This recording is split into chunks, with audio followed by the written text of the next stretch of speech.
Thank you for downloading this episode of the Physicians Gallery podcast. In this series, we explore the history of medicine from A to Z, taking you on a journey from autopsies to zoonosis. Our wide range of topics includes diseases and treatments, plants and chemicals, and myths and curiosities. Please support us and help us to reach new audiences by liking, following, or leaving a comment on whatever podcast platform you are listening on. We hope you enjoy the podcast.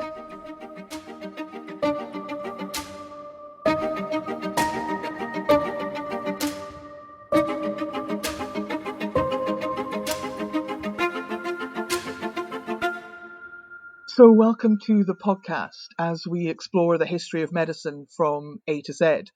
My name is Daisy Cunynghame and I am the Physicians Gallery Heritage Manager.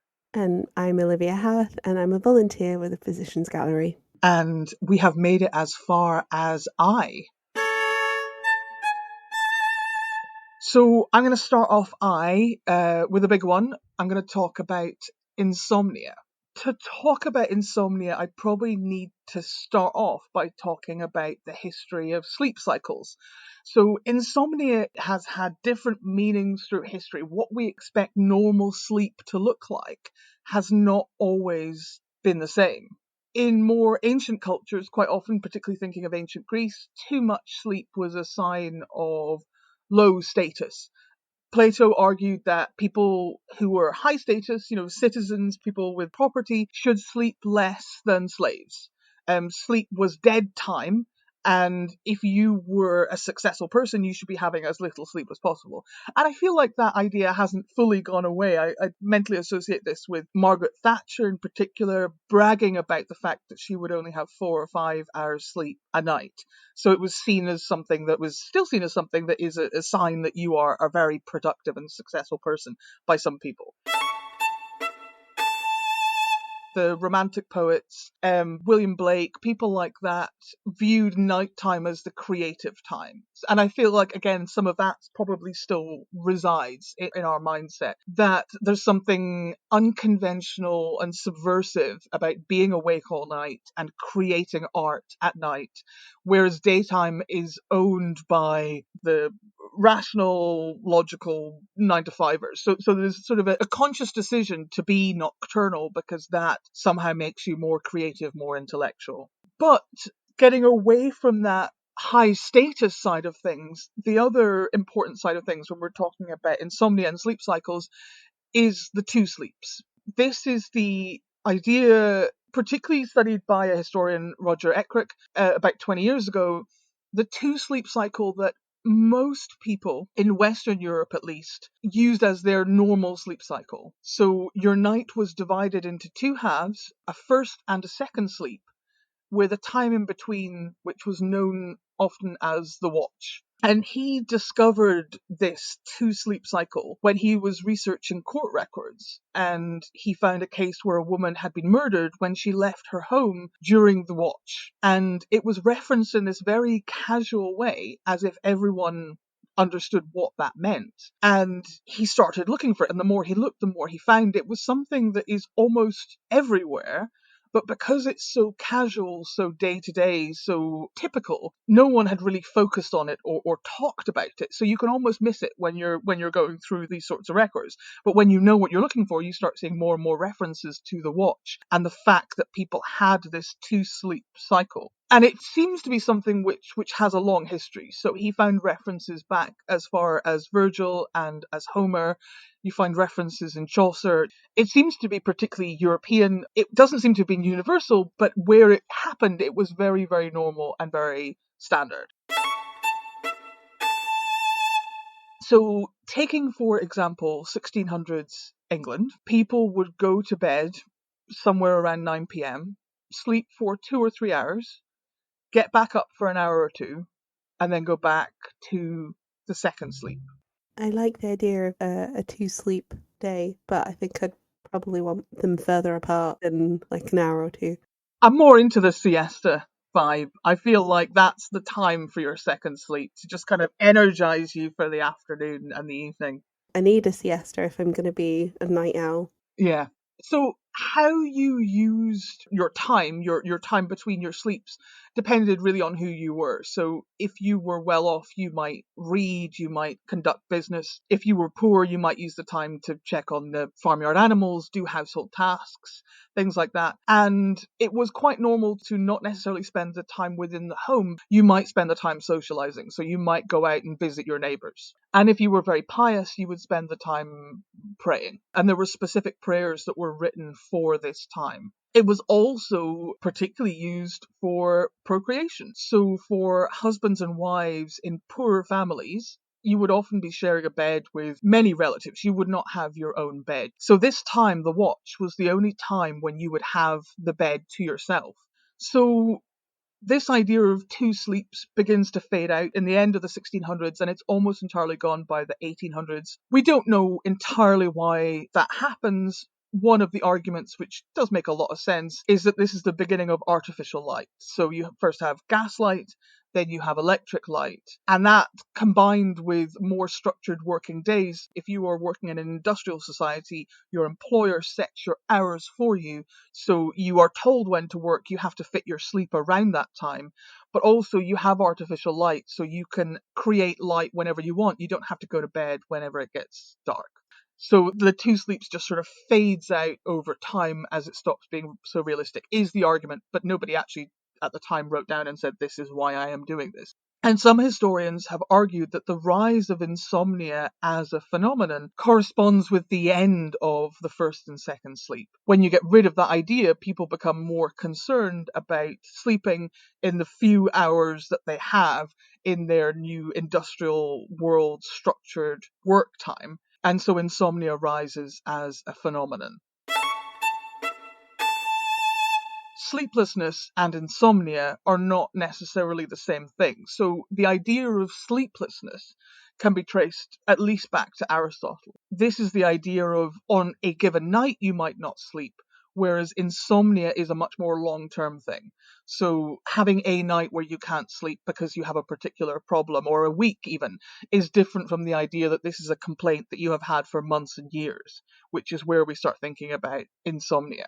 People have an expectation of sleep, so there's an idea back in the two sleeps time that yes, your sleep will always be interrupted because there's 6 people in a bed constantly waking you up. There's bed bugs, there's fleas. People's expectations of the amount of sleep, uninterrupted sleep they will get, changes. And so sleeplessness really only becomes medicalized in the Victorian period. But as long as there have been people who can't sleep sometimes. So just to finish up, I found from the 1700s a recipe book that has some guides for how to get a better night's sleep. One of them is cutting a pigeon in half and sticking each half of the pigeon to each side of your head. You can only imagine how well you will sleep with half a pigeon strapped to your head. Some of them are better. There's one that said drink some almond milk. Drink rose tea. Another one which came up, which is going to be oh so familiar, is anything to do with electricity. Your electrified belt, electrified hat, electrified brushes, which we've definitely talked about before. But yes, as with everything, I feel like electricity can do absolutely everything. And the final one is tying slices of bread to your feet. I don't have an explanation as to how that's going to help you sleep, but apparently it is. Top tip from me there. Better than a dead pigeon strapped to your head. So, Olivia, what's your eye? My topic is iron and iron deficiency anemia as well. I've sort of rolled them into one. So the body uses iron to make hemoglobin, which is a protein in red blood cells which carries oxygen around the body, and it also creates myoglobin, which is a protein that provides oxygen to muscles. Iron's used in a lot of different processes in the body, and iron deficiency anemia occurs when the body stores of iron are low, which leads to reduced production of red blood cells. It's the most common type of anemia globally, and the estimate is that it affects 15% of the world's population. Symptoms include weakness, fatigue, pallor, shortness of breath, coldness of extremities, changeable appetite, sore tongue, loss of hair, brittle fingernails, or dry skin. The 3 major causes of iron deficiency are reduced absorption of iron, increased use of iron, and blood loss. So I'm not sure how accurate this fact is, but it's estimated every 2.5 milliliters of blood or 1 milliliter of packed red blood cells contains 1 milligram of iron. And on average, we only absorb 1 milligram of iron daily through our diet. So it's going to take you a while to replenish the iron through dietary intake alone. So the first use of the term anemia in English literature appeared in 1807 with the publication of a paper which was called Concise Observations on Anemia. The symptoms of iron deficiency, though, have been recognised for a much longer time. In 1554, the German physician Johannes Lang, he described a condition which he called the disease of the virgins. Symptoms included pale, bloodless appearance, aversion to food, especially meat, difficulty in breathing, palpitations, and swollen ankles. And he prescribed that those affected should live with men and copulate. If they conceive, they'll recover. In 1615, Montpellier professor of medicine Jean Vanderol coined the term chlorosis for that condition. It was also known as the green sickness, morbus virginius, or febris amatoria. Most features of chlorosis fit well with what we now understand to be severe iron deficiency anemia in adolescent girls and young women. So it doesn't really improve for quite a long time. In 1681, English physician Thomas Sydenham classifies chlorosis as a hysterical disease, affecting not just virgins, but slender and weakly women. Although the cause of the disease wasn't recognised as iron deficiency, Sydenham introduced the use of iron as its treatment. So he advocated the use of chalybeate. I'm looking at Daisy. I know exactly how to spell that word, but I have never said it out loud, so I'm afraid I'm no help to you. For listeners, it's Chalybbeate. I'm going to go with chalybeate, and that's iron filings, which would be steeped in cold Rhenish wine, strained, sweetened, and then boiled down to a syrup. I don't know how effective that was. The idea of sort of iron supplements, 1832. So 150 years later, we get something called Blaud's pills, which is an iron supplement named for the French physician Pierre Blaud. They were a bit controversial because the original pills contained 64 milligrams of iron and later included arsenic, because many physicians, even into the 1930s, thought that iron was more effective if it was combined with arsenic. It's not. It's really not. There were some other cures around that time as well. There was a Bohemian doctor, Albert Popper, which is a delightful name. He published a treatment for chlorosis containing vitrolium martis, which is sulfuric acid and iron, and saltotari, which is potassium carbonate. I feel like if I say it with confidence, the pronunciation will be fine. My favourite one, though, is in 1845, the French writer Auguste Saint-Araman. He gave a recipe for a treatment for medicinal chocolate. It included iron filings. I hope they were really fine, because I don't want lumps of iron. It would not do well with your teeth, I suppose. Medicinal use of iron has also been around for a long time. It's been used for a lot of things. So this is a lovely long list that you'll enjoy. According to Nicolas Menard, who was a 16th century Spanish physician and botanist, he said the use of iron as medicine included the treatment of alopecia, acne, encrusting eruption, wounds, hemorrhoids, gout, tuberculosis, diarrhea, excessive lacrimation, vomiting, weakness, edema, fevers, and cystitis. I do love a list. In many cases, the iron was used topically. It's so ancient that Hippocrates is believed to have been the first to use iron salts as a styptic, which I had to Google. It's something that contracts blood vessels and tissue to stop bleeding. So he'd be applying iron salts to wounds to staunch bleeding. This one I'm less convinced by, but he's also said to have founded his first hospital beside a stream so that he could have watercress beds close by to boost his patients' recovery. And watercress has an iron content comparable with spinach, has a concentration of ascorbic acid higher than that of lemon. Ascorbic acid is something that helps you absorb iron. Yeah, less convinced by that, but it's a nice thought. There's also the idea of cooking things in cast iron, especially if it's like a sauce or something, can help the food increase its iron content. People put iron ingots into their cooking to try and infuse the iron into their food. And there's a treatment suggested in Bald's Leech Book, which suggests iron-enriched wine as a remedy for an enlarged spleen. The idea was to take a hot iron rod, plunge it into the wine or vinegar, and then hand that to the patient to drink. But yeah, the idea that you could sort of transfuse iron into something that you then eat or drink is quite common. And then I've just got some random facts for you. Go on, give me some random facts.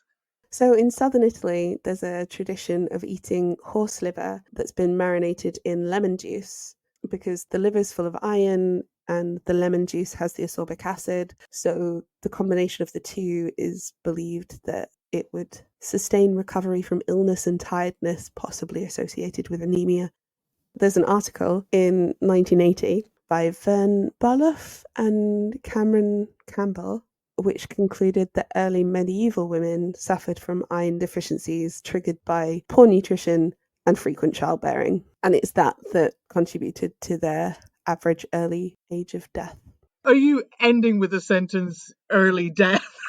No, I'll end with a nice fact. Guinness was once given to post-operative patients and pregnant or nursing women in an attempt to fortify iron levels. I'm pretty sure my mum may have had Guinness when she was nursing me as well. Like, it's not that long ago that they stopped doing that.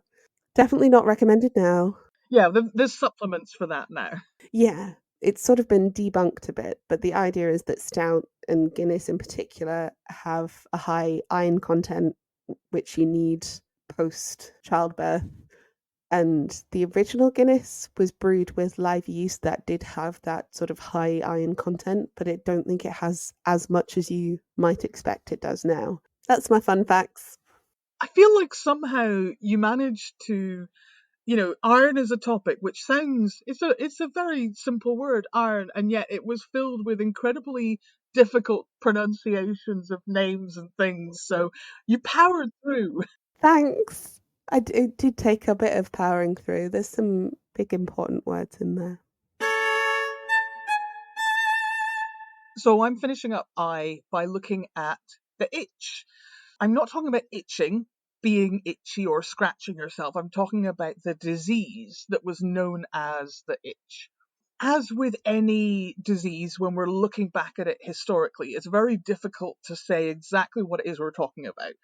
Because the itch might not have been just one disease, it might have been lots of things that had somewhat similar symptoms that were all kind of put into this bucket together. Probably the itch was mostly scabies, but also other things were lumped in with it as well. Scabies was also called the 7-year itch, which is weird because I'd always associated that with marriages and relationships. But the reason it was called that is the idea that scabies, when left untreated, would last for 7 years. And obviously that wasn't an exact science, but that's roughly how long you would expect to have it for. It is not only human, domestic and wild animals also get it. And it has been observed since ancient times. So along with Galen, there's a couple of people that come up a lot, and Aristotle is another one who referenced lice that escape from little pimples when pricked, which is at least something very similar to, if not exactly the same. Arab physician Ibn Zur is believed to have been the first to provide a proper clinical description of scabies and scabies mites.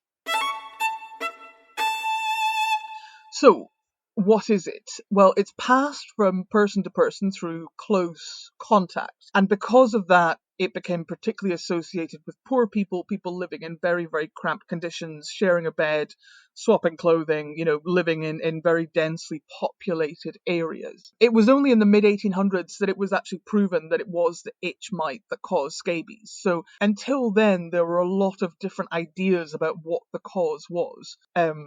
Avicenna, 10th century Arab physician, argued that it was caused by salt water drying out the skin. Some people thought it was like a version of leprosy or a version of scurvy. One very common idea was that it was a venereal disease. So it was viewed as being a bit like the pox, or a bit like syphilis, and that it was transmitted sexually. And so it was associated with being immoral, with being promiscuous.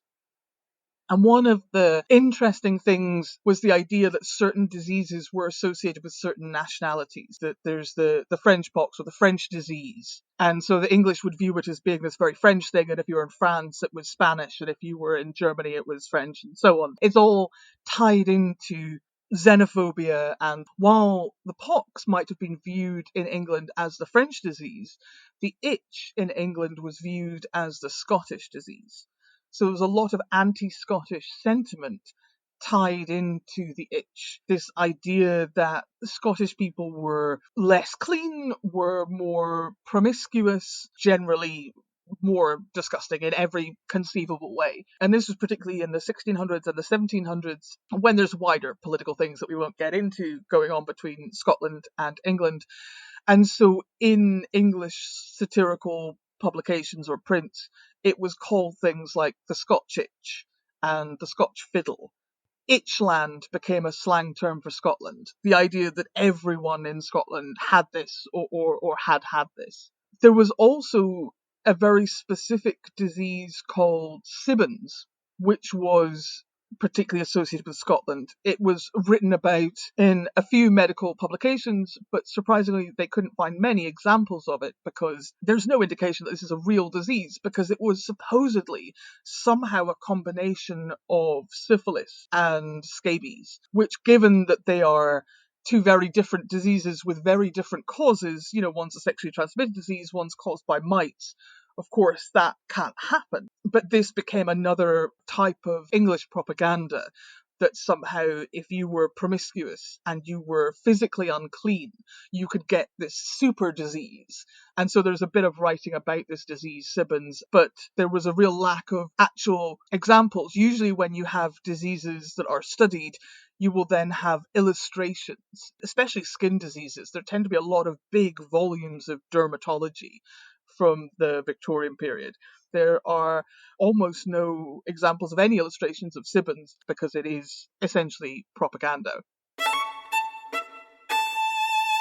Because for a long time people didn't know what caused the itch, there was an idea that certain people were predisposed to it. So if you were lower class, if you were poor, if you were uncivilized in some way, if you were Scottish, you were genetically predisposed to the itch. And so it could, according to this idea, spontaneously generate in certain people without actually being exposed to it. So again, that helps the propaganda even more because you don't even need to be unclean or you don't even need to be sexually promiscuous. You are just a certain type of person. It's innate in who you are. So it's very useful as an argument if you're trying to be xenophobic about it. So there's a lot of shame and a lot of stigma attached to the itch. There's a lot of confusion about what it is, what it does, and who gets it. But it gets very, very tied into these kind of wider xenophobic conversations. And just to finish up, because I do, of course, like a historical recipe, I found some recipes for treating the itch. One of them, and I always feel a bit sad when this comes up, there's a lot of the doctrine of sympathies, the idea of like for like. So, of course, one of the treatments for the itch was to rub yourself all over with stinging nettles because you were curing the itch by increasing your itch. Oh, you'd just be on fire. It feels like somebody's planted that to make Mm-hmm. people's lives even worse. But yeah, so that's the worst one. I say that. The next one the next one is to shave your head because it was particularly associated with the scalp, although you could get it all over your body. Apply certain sort of acidic crushed plants, which would then remove a whole layer of skin. To be honest, none of the treatments are great. Sound quite like astringent, like scrub yourself. But worse, peel a layer of yourself off. But yeah, there's a lot of like for like, so anything to treat the itch is pretty gnarly, to be honest with you. So I may have had like an auditory blink or something, but is it connected with lice or is it not connected with lice? It is. It's mites under the skin. That is what the itch is. And so there is a logic to why it is associated with poverty, although obviously there's periods of history when generally there's not been a lot of washing happening across all social classes, so it's possibly a little unfair. But somehow anything to do with the skin would often get tied in with things to do with sex. They kind of pass between those two states quite easily. Sometimes scurvy was another one. Things that displayed in a particular way on the skin got mixed up in people's heads with sex. It makes sense, I suppose, an association with sex because of the fact that it's passed by skin to skin contact. And obviously one of the ways in which you have that contact would be during sex. But of course, especially if you're poor, there's a lot of sharing beds between family members and things like that because it's just small confined spaces. The idea of having mites for 7 years is really making my skin crawl. I feel like there was a period in history where, a lot of history in fact, where just your expectations of how comfortable you would be in your life were a lot lower. And so you just expected to be itchy and greasy and sticky and I'm really enjoying your face right now. but I think we talked about this before when we were talking about spectacles, that you didn't expect to be able to see well in the way that we would expect now. I suppose if you're never healthy and clean, then anything by comparison is going to seem normal. Yeah, so I'm sorry, I brought things down to we're all going to walk away from today scratching, feeling a little bit itchy. So I've done that, and I can only apologise. Thank you for listening to this Physicians Gallery podcast.